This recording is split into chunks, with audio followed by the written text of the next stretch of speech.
If you're listening to this episode right when it comes out, then the opening ceremony of the 2024 Summer Olympics is 2 short days away. Over 10,000 athletes from across the globe have already gathered in Paris, France, for what should be an incredible 19 days of competition. As always, there's so much anticipation surrounding the Summer Games. But this year, there's also anticipation about something else: the Seine. The Seine River is 483 miles long and runs through northern France, including Paris. As of when we're recording this episode, it's set to host events including the 10-kilometer marathon swim and the triathlon. But as the games approach, the Seine is still teeming with dangerous levels of E. coli and other bacteria. So is swimming in the Seine really going to happen? And why is this river so dirty?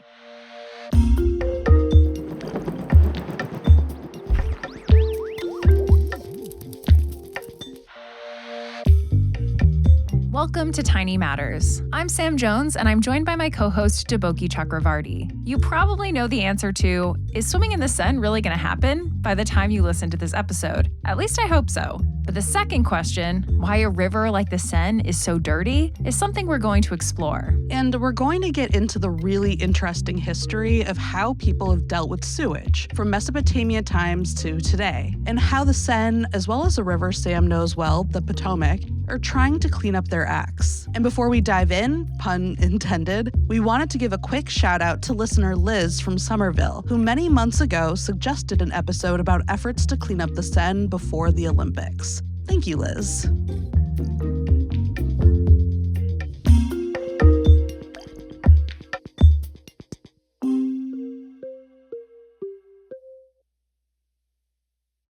Swimming in the Seine has been banned for over a century because of pollution, but Paris is by no means the only place where you see a swimming ban. I live in Washington, D.C., and swimming in the Potomac has been illegal for over 50 years. The Potomac River flows from West Virginia to the Chesapeake Bay in Maryland. It's a bit shorter than the Seine at 405 miles. Native peoples began living along the shores of the Potomac around 14,000 years ago. The native name for the Potomac is Potowamuck, which European colonizers then adapted to Potomac. The Potomac is sometimes referred to as the nation's river. Not only has it been an important route for trade throughout history, but during the American Civil War, it served as the border between the Union and Confederacy. It is an enormous river system, contributes a massive percentage of the fresh water to the Chesapeake Bay, which is the nation's largest estuary. That's Betsy Nicholas, an environmental lawyer with a background in botany. She's vice president of litigation and programs for the Potomac Riverkeeper Network.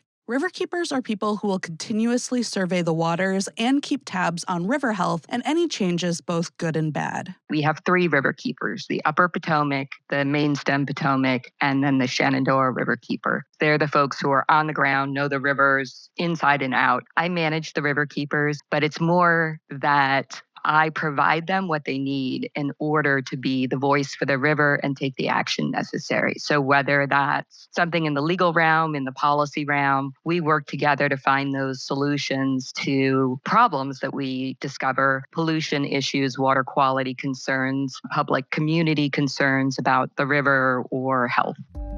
Most of this episode will focus on human waste in sewage systems, but I do want to point out that in the case of the Potomac and many other rivers, industrial waste is also a concern. Betsy told us that industrial waste typically isn't a big threat to swimmers or kayakers, but if you are consuming fish out of the Potomac or drinking water directly from the river, it would be. In the Upper Potomac area, which is largely in West Virginia, but it hits Western Maryland and tiny bit of Pennsylvania as well, it was a lot of extractive mining that harmed the river, but there were also these big pockets of industry: coal burning power plants, chemical factories, things like that have largely gone away. But as you have these sort of changes in industry, a lot of the going away is going bankrupt and leaving your pollution and facilities in place. Those pollutants include metals like aluminum, manganese, and iron, as well as mercury. And in coal mines, when sulfides such as pyrite are exposed to water, that water becomes acidic and leaches heavy metals from rocks it comes in contact with. This highly acidic water, rich in heavy metals, is called acid mine drainage. Some of those old mining sites, when water gets into them, you get this big rush of highly acidic water coming out, which will kill all the fish, all the grasses and bacteria, and all the things that keep it a healthy living system.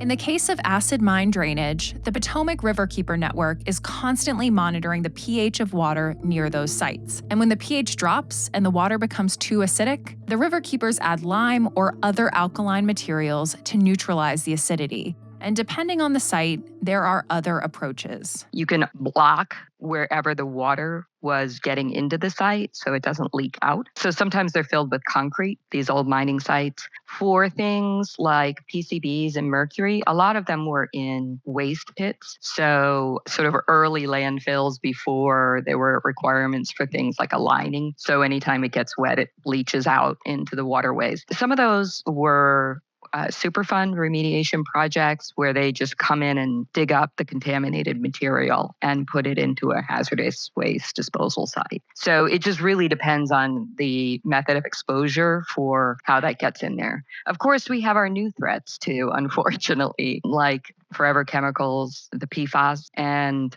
microplastics. For a deep dive on PFAS and microplastics, check out episode 29 of Tiny Matters, which was published back in March 2023. Like Deboki said, although industrial waste is an issue, our focus this episode is sewage, which mostly means poop, because poop plays a big role in why it's still illegal to swim in both the Seine and the Potomac. The decline in health of the river is directly in line with the growth of the population in the area. And one of the things that was really the first health problem on the Potomac was sewage. So building a sewer system is good for the people in their homes, of course. But at the time, back in the 1890s, I believe, when they first put the sewer system in, it just was raw discharge, untreated, into the Potomac River. Untreated sewage just making its way into the Potomac is gross, but as you'll learn throughout this episode, not all that unique. Feces is teeming with bacteria, maybe most notoriously E. coli. Not all strains are dangerous, but some E. coli bacteria stick to your cells and release toxins that can damage the lining of your small intestine. This can lead to awful stomach cramps, vomiting, and diarrhea, which then, of course, can cause severe dehydration. Every year, tens of thousands of people die from E. coli infections, including a few thousand people in the United States. E. coli is not something to mess with.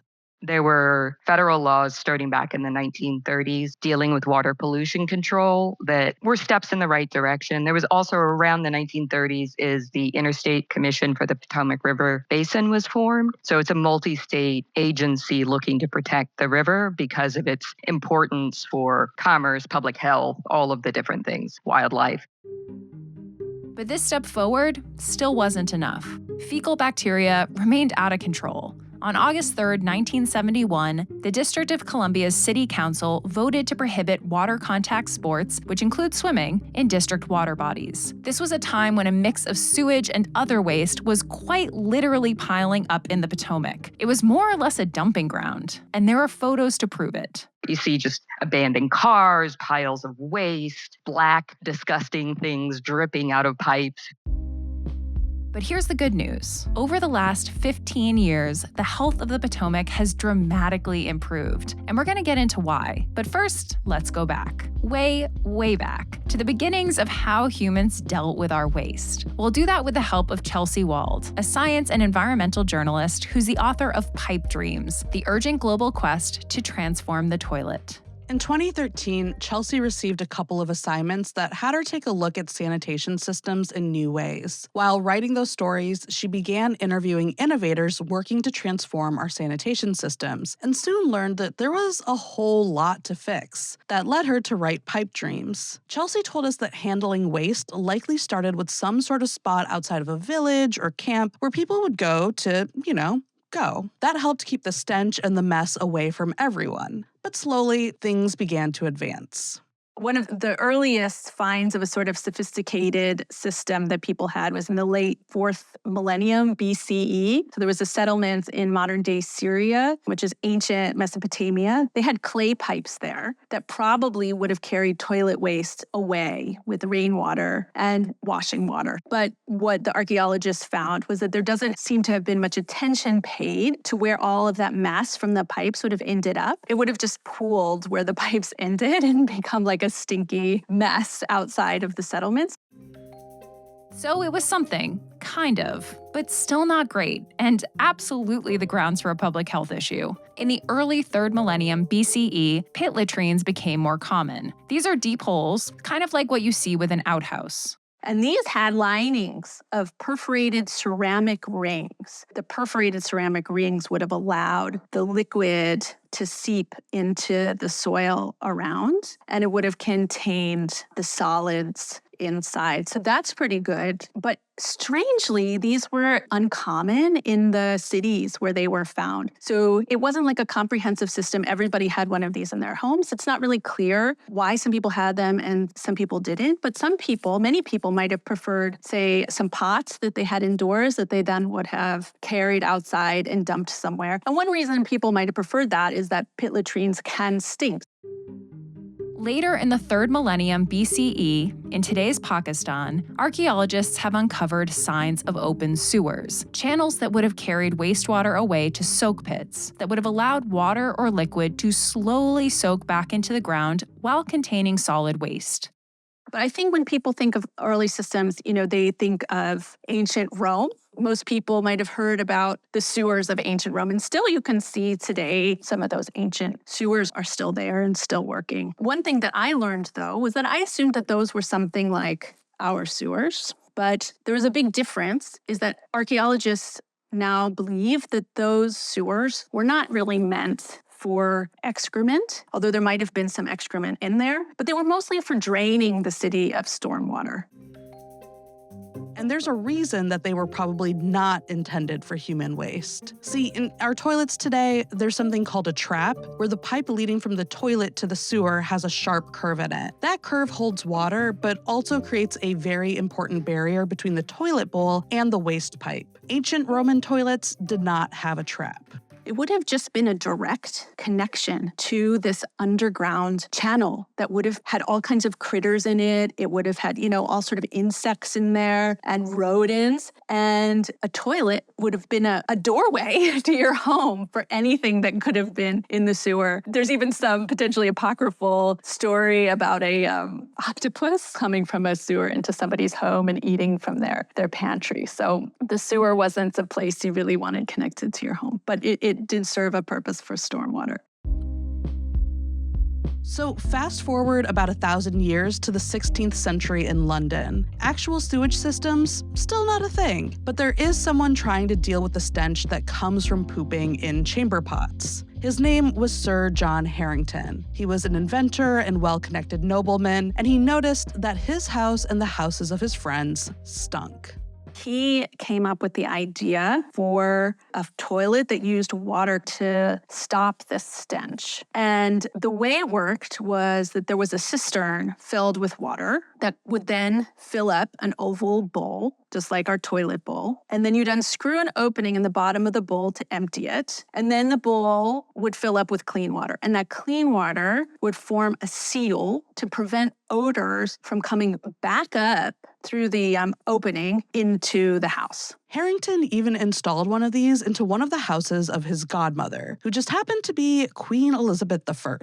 But still, the design didn't really catch on, and it remained rare for people to have this early flush toilet. That didn't happen until much later, in 1775. There was a London watchmaker called Alexander Cummings, or sometimes Cumming, and he came up with an improvement on this design. There was a bent pipe underneath the bowl that holds the water to make the seal. And then there were some improvements then over the coming years by different inventors. And then there was some clever marketing by people, including the famous Thomas Crapper. Okay, we have to stop here for just a second because, come on, we're talking about toilets and one of the people involved was named Thomas Crapper. If you aren't aware, a lewd term for the toilet is the crapper. So this guy must have been the inspiration, right?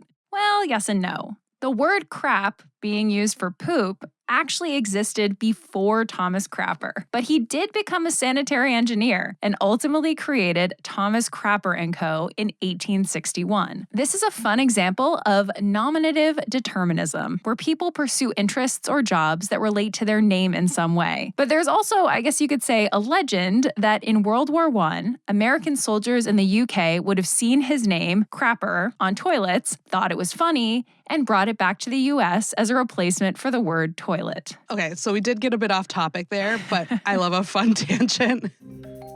Anyway, just because we have a widely available flush toilet starting around the mid-1800s does not mean that there were sparkly new sewer systems to match it. In fact, in London, things were getting really messy. The problem was that they were flushing all these toilets, but that water coming out of the toilets didn't really have anywhere to go or nowhere specific to go. So there was just all this nasty water washing out of homes. There were old cesspools, but they were really used to having like less water in them. So they filled up really quickly and they would overflow. And then there were these sort of channels like creeks and gutters and stuff. And this water was just, this dirty water was overwhelming London, and it would all kind of eventually make its way to the Thames.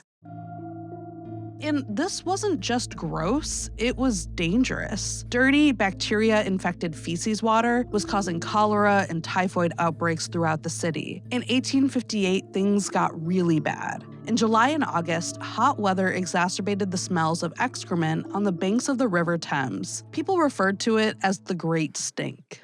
The smell got really out of control, and people reported fainting from it, and the legislators in Parliament fled, and this forced, or convinced at least, the legislators to fund what had been discussed but was going to be really expensive, which was a comprehensive sewer system to deal with all of this wastewater coming out of the toilets and out of the homes and buildings of the city. And that was really the public health intervention, what we would call a public health intervention that did lead to health gains. And then eventually on top of that, later there were treatment plants that were also added to the system at the end of the pipe so that the water wasn't dumped directly into the Thames, but instead it was treated and cleaned so that relatively clean water went back into the river. And since then, everything has been perfect. Just kidding. Like with many sewer systems, London's has faced its issues as city populations have boomed and the climate continues to change. One example of a less than perfect sewer incident, the 2017 fatberg, sometimes called the Whitechapel fatberg or Fatty McFatberg. When people put fats, including oils and grease, down the sink, and they interact with wet wipes or other non-biodegradable things that have been flushed, it can form a rock-like mass of waste that grows large enough to block a sewer. I mean, really block it because it becomes super solid, kind of calcifies into almost a rock. And this one, Fatty McFatberg, weighed as much as 19 elephants, and it took 9 weeks to clean it out. And the workers had to use like pickaxes and saws in some places to get it out. This is really difficult work, not particularly safe work by these sewer workers. And some of this fatberg went on display at the Museum of London. And they put it in this clear box. And it was almost like it was alive. It was like it changed, as it was on display. It would sweat, it stank, it hatched flies. And huge numbers of people went to the Museum of London to see this. I think their visitor numbers doubled during this because people really wanted to see what this was.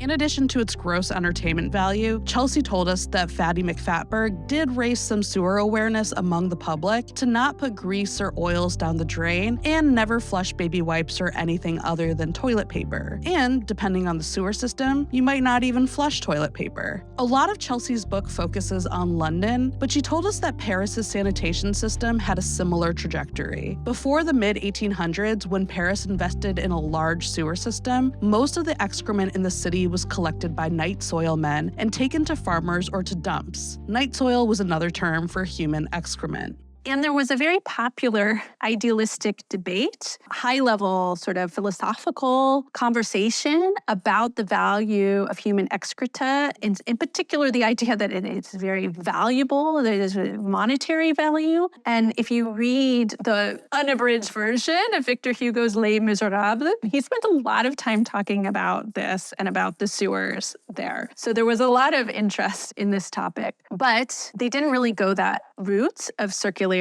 either, even though there were some who realized how valuable that would be. It was also in the mid-19th century, like in London, that Paris built gigantic sewers. They were beautiful. They were huge. The really big ones were cleaned by these kind of boats that pushed debris out of them into the Seine. And there were siphons that were cleaned by these giant balls that went through them. And they were so clean and beautiful, impressive, that upper-class tourists and foreign dignitaries and women in fine clothing would visit them and go for rides on these boats in the sewers. It was a popular destination, the sewer. But I think one of the reasons that this was really possible is that at first these sewers didn't collect human waste. Eventually, these sewers did collect human waste, which meant that a lot of it would end up in the Seine. Wastewater treatment plants were added, but one of the problems with all of these old systems is that there was really a single pipe system, and all of the wastewater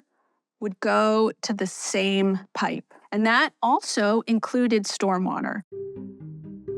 So when it would rain, tons of water, including feces-filled wastewater, would flow through these pipes. The wastewater treatment plants would reach beyond capacity, and the overflow would go out into the Seine, or in the case of Washington, D.C., into the Potomac. Today, a number of cities are building enormous underground basins that hold rainwater until a storm has passed, so that they can more slowly send that rainwater and sewage to a treatment plant, preventing outflow. In Paris, it's the Austerlitz Basin. France's government has spent around $1.5 billion fixing old pipes and building this basin, speeding things along in hopes of being ready for the Paris Olympics. In Washington, D.C., storage bins are also being built, and the Potomac River Tunnel Project, which began this year, is aiming to create a number of structures and diversion facilities, as well as a large-diameter deep sewer tunnel to capture sewer overflows along the river. The project is projected to finish in 2030, but already, because of work over the last few decades to reduce industrial and agricultural runoff, Betsy told us the Potomac is in much better shape than it was. We do water quality monitoring and sampling in the river weekly in the warm months, so from May through September. And we find that in most locations in the river that it would be safe to swim about 85% of the time. So some locations are even higher than that. They're up in the 90s percentile, and they'll only tick a little bit off after maybe a really big storm. There are a few areas, of course, where the upgrades haven't been completed, and those sometimes are more like 60% of the time where we see that it would be safe there.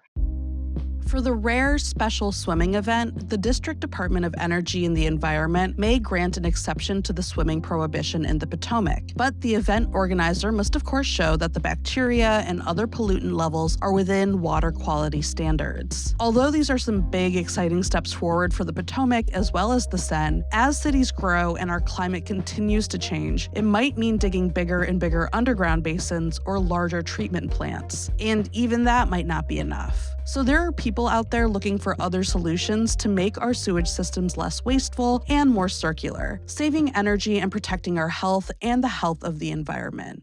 Seeing cities starting to take back their river systems, make it part of pride and joy of the city, of the community. If we can adopt this kind of viewpoint, that these are resources for everyone in our community, think how beautiful it could be that every community has these walkable riverfronts that people can go swimming, get in the water, and the basics of children learning to swim, having a place to do that and not having to have a membership in a pool or go to a school that has a pool. Water is life. It has been recognized as so good for our mental health, in addition to all of the physical benefits to it and environmental benefits that we get from having that relationship with water.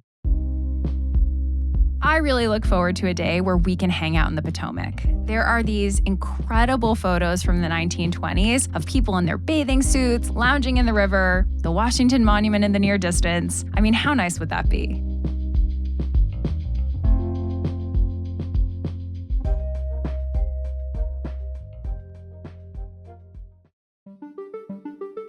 Okay, so I'll go first for Tiny Show and Tell today because I think it's my turn. And this is super duper relevant. It's actually something I came across in the very beginning of my research for this episode. Awesome. And it's an opinion piece in the Washington Post that is titled, "We Might Be Able to Swim at the Potomac Soon." Really?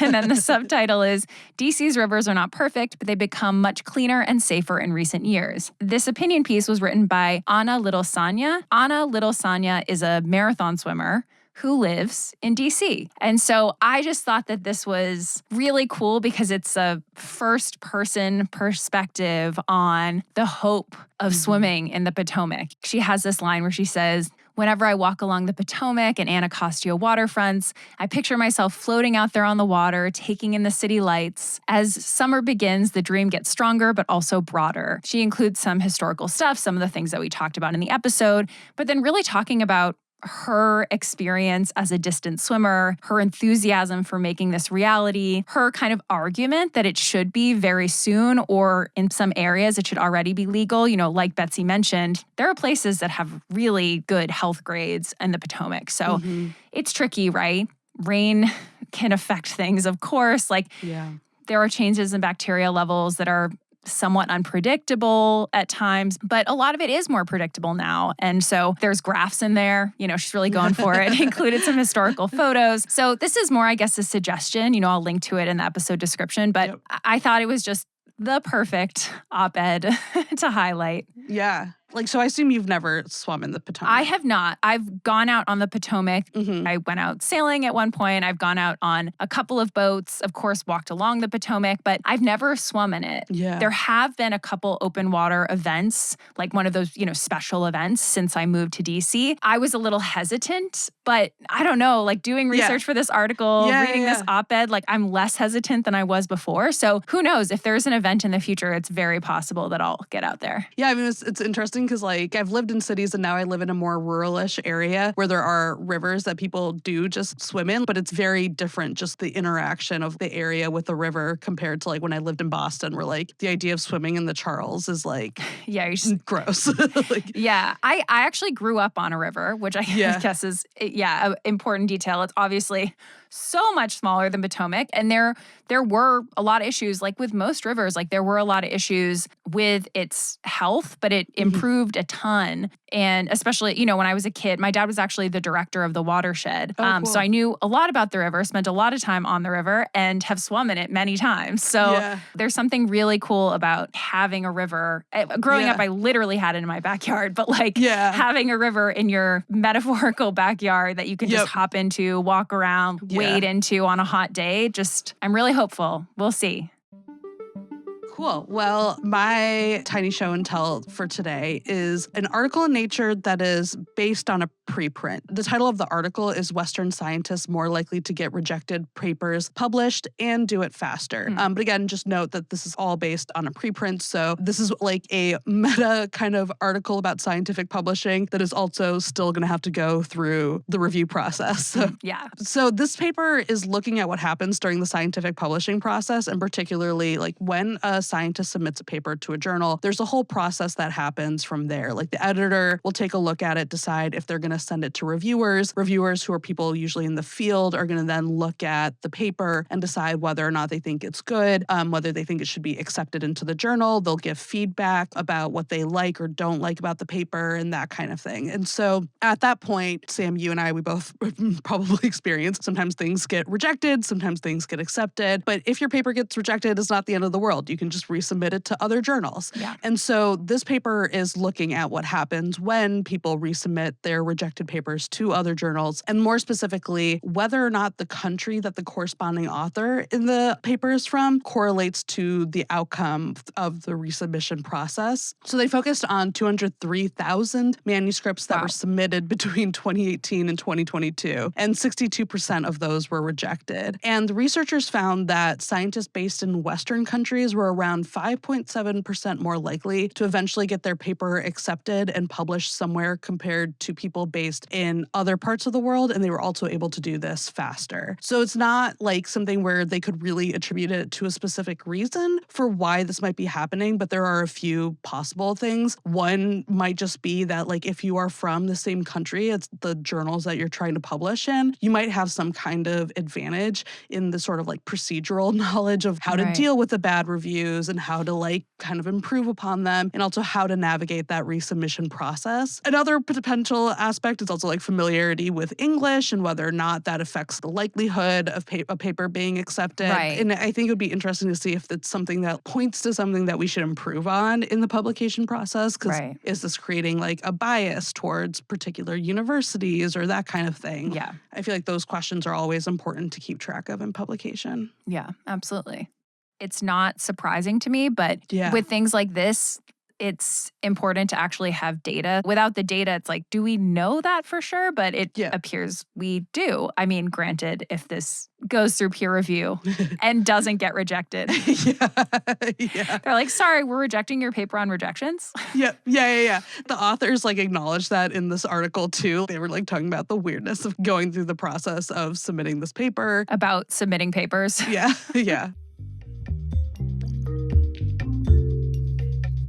Thanks for tuning in to this week's episode of Tiny Matters, a production of the American Chemical Society. This week's script was written by Sam, who is also our executive producer, and was edited by me and by Michael David. It was fact-checked by Michelle Boucher. The Tiny Matters theme and episode sound design is by Michael Simonelli and the Charts and Leisure team. Thanks so much to Betsy Nicholas and Chelsea Wald for joining us. To be featured in our bonus series, Tiny Show and Tell Us, write in to tinymatters@acs.org with science news that you're itching to share, a science factoid you love telling friends about, maybe even a personal science story. We want to hear about it. Also, we have a newsletter now, which hopefully you saw our announcement about a few weeks ago, but if not, subscribe. I left a link in the episode description. You can find me on social at SamJScience. And you can find me at Okidokiboki. And usually this is where I say, see you next time, but this is my last full-length episode for a few months because I'm going to be on maternity leave. But never fear, Tiny Matters is still happening. Sam has some exciting episodes and guests lined up, and I'm very excited to listen to all these episodes while I'm out. So Sam will see you next time, and I will see you all again soon.